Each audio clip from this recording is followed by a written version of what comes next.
आज के लेक्चर में हम स्टार्ट करेंगे topic equivalence of two finite automata. तो टू ऑटोमेटास जो हमें गिवन है वो कैसे इक्विवेलेंट है ये हमें चेक करना है। इसके टू मेथड्स हैं। जो पहला मेथड है आपके पास, ठीक है, उसको हम लिख रहे हैं टू फाइनाइट ऑटोमेटा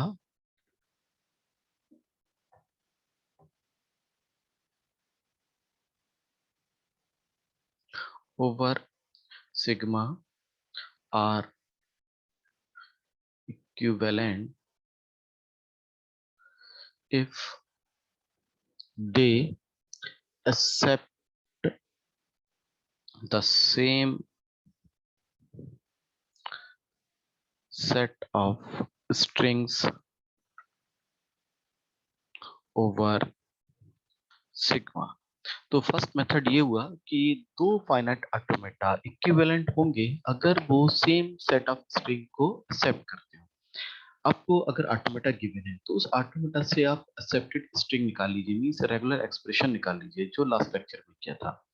तो दोनों ऑटोमेटा से आप जब स्ट्रिंग्स फाइंड कर लेंगे, रेगुलर एक्सप्रेशंस फाइंड कर लेंगे, और रेगुलर एक्सप्रेशंस को देख लीजिए कि दोनों अगर सेम आ रहे हैं। अगर दोनों रेगुलर एक्सप्रेशन सेम है इसका मतलब दोनों फाइनाइट ऑटोमेटा इक्विवेलेंट है। तो ये मेथड कर चुके हैं हम, तो इस मेथड को करने की जरूरत हमें नहीं है। यहाँ हमने ऑटोमेटा से रेगुलर एक्सप्रेशन फाइंड की थी, मींस स्ट्रिंग फाइंड की थी लास्ट लेक्चर में। तो आप यही करेंगे, अगर दो ऑटोमेटास दिए तो पहले ऑटोमेटा से आपको एक स्ट्रिंग फाइंड करनी है और सेकंड ऑटोमेटा से एक स्ट्रिंग फाइंड करनी है। आपके पास दोनों ऑटोमेटा से स्ट्रिंग आ जाएगी। उसके बाद आपको क्या करना है, दोनों स्ट्रिंग को चेक देखना है कि both string are same. if the both strings are same then we can conclude that both automatas are equivalent. now second method पर हम आते हैं। सेकंड मेथड आपके पास है comparison method.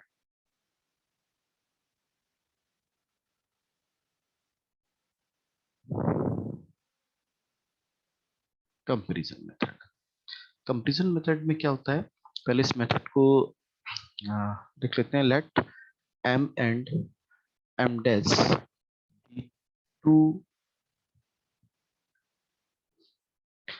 f's finite automatas है हमारे पास over sigma. we construct comparison table, एक कंपैरिजन टेबल डिजाइन करनी है। Comparison table consisting of n+1 columns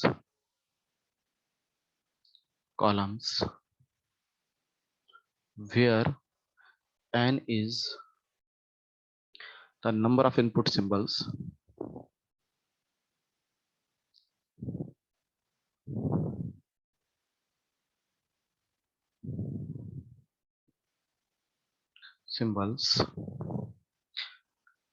n number of input symbols जितने भी होंगे इससे ज्यादा कॉलम हमें डिजाइन करना होगा।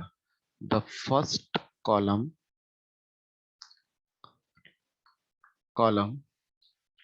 consist of pairs of vertices of the form q comma q dash appears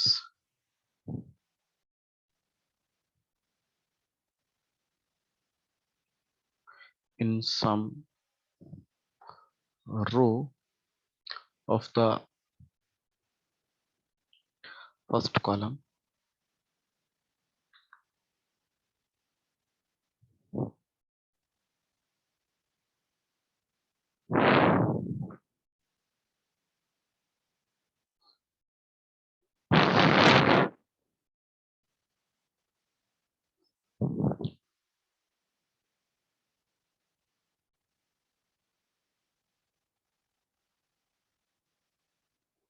in, of the first column.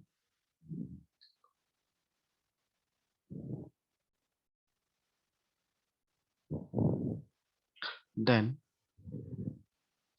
corresponding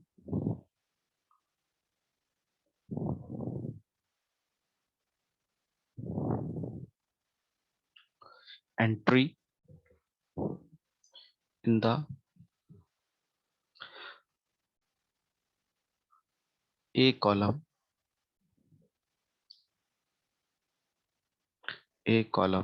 where A belongs to input is QA, QA dash, where QA and QA dash are reachable from Q and Q dash,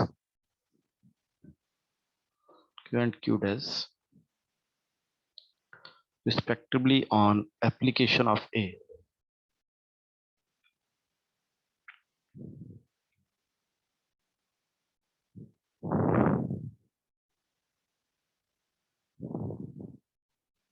Of small a.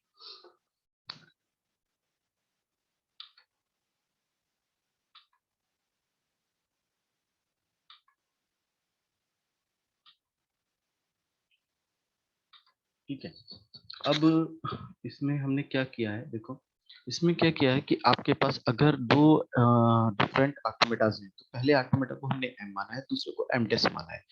इसको लेके comparison table बनाएंगे जिसपे जितने भी inputs होंगे, अगर automata में suppose 2 inputs हैं, तो हमारे पास जो कॉलम होंगे एक टेबल के, वो 3 कॉलम्स होंगे। पहले कॉलम में क्या होगा, स्टार्टिंग स्टेट्स आएंगी दोनों की। पहले की स्टार्टिंग स्टेट्स क्या कहलाएगी, सबसे पहले वो आपके पास क्यू सपोज है, दूसरी की स्टेट क्यू डैश है, तो ये स्टार्टिंग स्टेट पहले कॉलम में आ जाएंगी। नेक्स्ट कॉलम में क्या आएगा, इनपुट्स पर अगर इनपुट ए है, उस इनपुट ए पर इससे रीचेबल, क्यू से कहाँ रीचेबल है, सपोज क्यू ए, इससे कहाँ रीचेबल है, सपोज क्यू ए डैश, तो क्यू ए डैश आ जाएगा, जहां भी ए से रीचेबल होंगे। ऐसी नेक्स्ट इनपुट अगर बी इनपुट है, तो बी इनपुट पे क्या होगा, q b q b dash, q b और क्यू बी डैश क्या है, रीचेबल, क्यू से रीचेबल क्यू बी पर, और क्यू डैश से रीचेबल क्यू बी डैश पर। ये हम पहले बना लेंगे। अब इसके बाद में reachable path construct from each F A in the table हम बनाएंगे।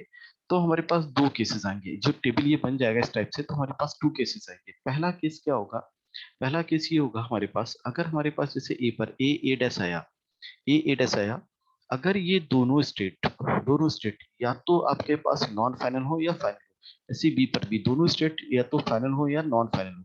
अगर एक भी स्टेट ऐसी हो गई, एक फाइनल हो और एक नॉन फाइनल हो, तो हम वहां पर क्या करेंगे, रीचेबल स्टेट जो है आपके पास, जो रीचेबल स्टेट आपने बनाई है, रीचेबल स्टेट यहाँ पर अगर आपके पास फर्स्ट फाइनल हो जाए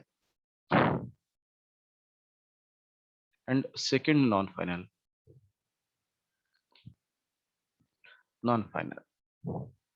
और वाइस वर्सा, अगर ऐसा हो गया तो हम वहीं पर स्टॉप हो जाएंगे, और कंक्लूड करेंगे नॉट इक्वल, और कहेंगे हम नॉट इक्वल, दोनों इक्वल नहीं है।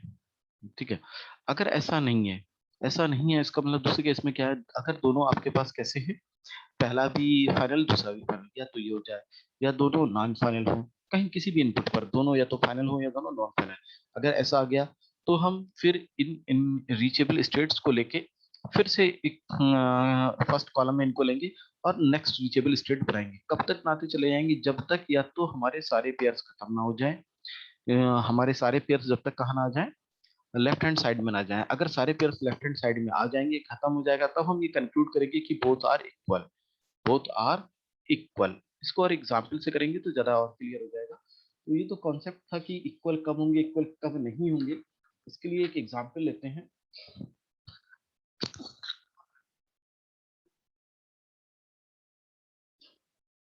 For example, find that given two machine machines are equivalent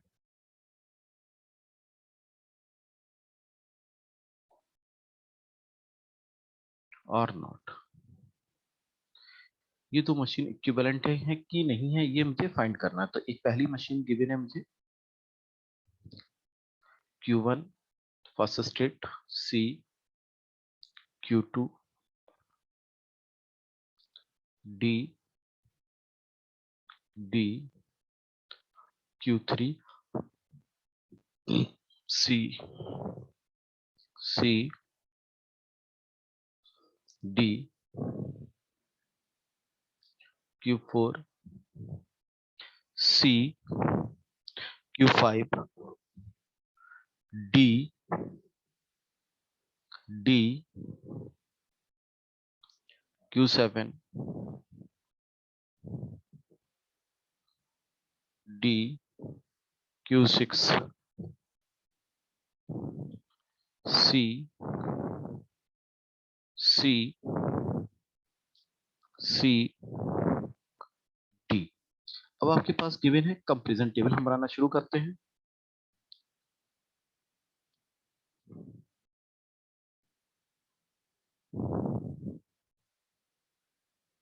दोनों मशीन गिवन है हमारे पास, तो पहले Q dash first column,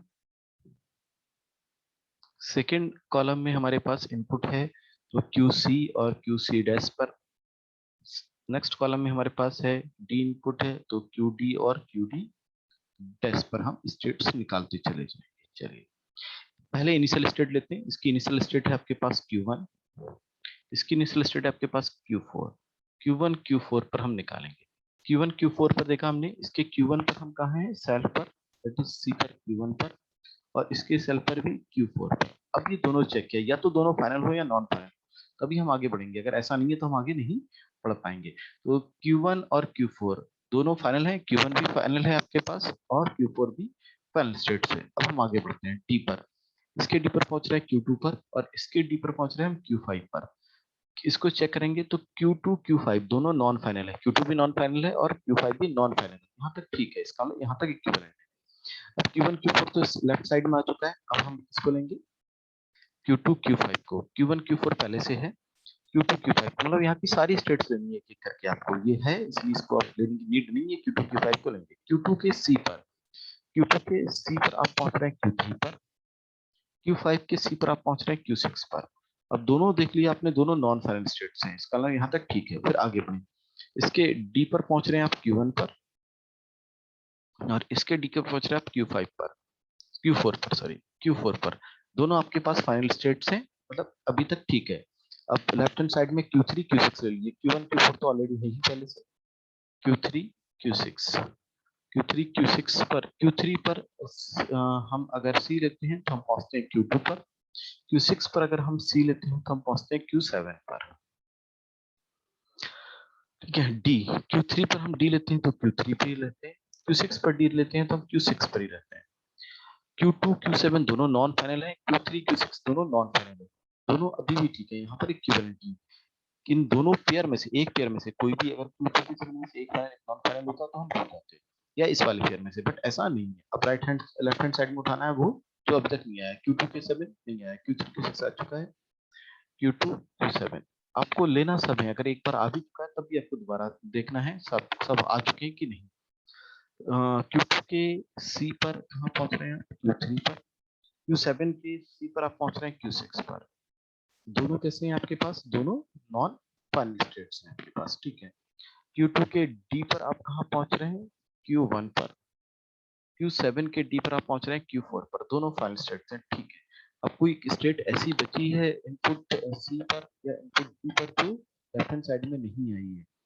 Q1 Q4 आ चुका है, Q3 Q6 आ चुका है, Q2 Q7 आ चुका है, Q3 Q6 हो चुका है, Q2 Q5 हो चुका है, Q1 Q4 हो चुका है, Q3 Q6 हो चुका है, Q1 Q4 हो चुका है। मींस कोई भी नई स्टेट्स अब हमारे पास नहीं आई। हमें कहीं भी ऐसा नहीं मिला किसी एक इनपुट पर कि एक फाइनल और एक नॉन फाइनल हो, किसी एक इनपुट पर C पर या D पर, या तो दोनों फाइनल थे या दोनों नॉन फाइनल से। So we can conclude that both given automatas are equivalent. Now so आपको स्टेटमेंट लिखना होगा वो, और उसके बाद लिखेंगे so both automatas are equivalent.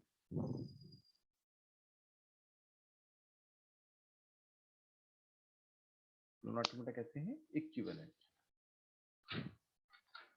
एक एग्जांपल और करते हैं जिसमें ये फाइंड करते हैं दोनों ऑटोमेटा इक्विवेलेंट है कि नहीं है। नेक्स्ट एग्जांपल में, तो नेक्स्ट एग्जांपल में कि both automata are equivalent or not equivalent.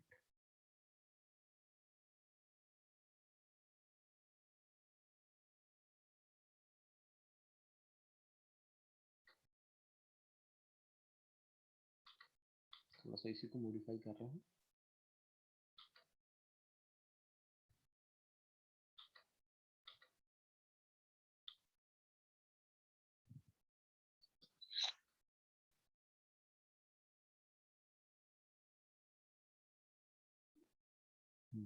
तो आपके पास यहाँ पर सेल्फ प्रूफ है, सी हो गया, और यहाँ सी ले ले रहे हैं, और इधर भी सी है आपके पास इनपुट, यहाँ इनपुट डी है आपके पास, यहाँ इनपुट सी है, ये डी है। तो ये गिवन है आपके पास, तो बोथ ऑटोमेटा आपके पास गिवन है, ठीक है। और इन पर हम फाइंड करेंगे कि इक्विवेलेंट है कि नहीं। सेम कंपैरिजन टेबल बनाएंगे, क्यू क्यू डैश, एक इनपुट होगा आपके पास क्यू सी और क्यू सी डैश पर, नेक्स्ट इनपुट होगा आपके पास Q D and Q D dash पर। अब क्यू एंड क्यू डैश पर हम बात करेंगे इन पहले इनिशियल स्टेट पर, it is Q one Q four initial states हैं आपके पास, क्यू वन क्यू फोर पर, क्यू वन के सी पर, क्यू वन के सी पर आप क्यू वन पर ही रह रहे हैं, क्यू फोर के सी डैश पर आप क्यू फोर पर ही रह रहे हैं, यहाँ तक ठीक है, दोनों फाइनल स्टेट्स हैं। डी पर देखेंगे यहाँ Q2 पर, यहाँ डी पर देखेंगे आप Q5 पर, दोनों नॉन फाइनल है, यहाँ भी ठीक है। अब Q2 Q5 आपने ले ली स्टेट्स, Q2 के आप ए पर देखा, सॉरी Q2 के सी पर देखेंगे आप Q3, और Q5 के आप सी पर देखेंगे Q7, बोथ नॉन फाइनल है, यहाँ भी ठीक है। इसके ए पर डी पर देखेंगे आप Q1, और Q5 के डी पर आप देखेंगे Q6। अब जो ये पेयर आ गया नया, इस पेयर में Q1 फाइनल है और Q6 नॉन फाइनल है, तो एक स्टेट तो फाइनल स्टेट है आपके पास, और एक क्या है आपके पास, नॉन फाइनल स्टेट है। तो ये पेयर आ गया, तो हम यहीं स्टॉप हो जाएंगे, स्टॉप, और कंक्लूजन ये होगा बोथ आर नॉट इक्वल, यहाँ स्टॉप हो गए, और इसे कंक्लूड कर दिया बोथ आर नॉट इक्वल, दोनों इक्वल नहीं है, या दोनों इक्विवेलेंट नहीं है, बोथ आर नॉट इक्विवेलेंट। तो हाँ, अब इतना हो गया। अगले नेक्स्ट लेक्चर में हम इक्विवेलेंट करेंगे रेगुलर एक्सप्रेशंस का, कि both regular expressions are equivalent और नॉट। तो बोथ रेगुलर एक्सप्रेशंस की बात अगले लेक्चर में करेंगे, नेक्स्ट लेक्चर में इतना ही।